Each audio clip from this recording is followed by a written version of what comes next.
So I wanted to show you how to correct a stitch several rows down without having to get out your crochet hook.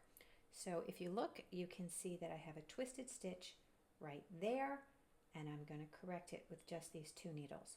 So what we want to do is we want to take that stitch off and ladder down to where the error is. All right, so that was a twisted stitch. Now you see we're going to insert our right needle through the front of that stitch. You see, I'm inserting it so that the left leg is over the front of my right hand needle. And then I'm going to lift the strand just up, and I'm going to bring the stitch up and over. Here's my next strand. I'm going to bring this up and over. And then the last one, up and over. So now that stitch is corrected, but the stitch that's on our right hand needle is still mounted in the opposite direction. Do you see its left leg is over the front? So I need to turn that around. I need to put that on my left needle so that the right leg is over the front. And then I'm simply going to work it. Let's do it again.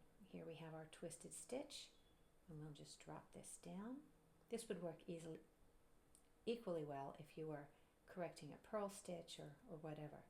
So there's our stitch, and the first thing we need to do is to make sure that we've untwisted it. Right, so now we can see that it is not twisted. The right leg's on the right and the left leg is on the left, and we insert our right needle through the front of that stitch. Come underneath, bring this up and over, up and over, and up and over.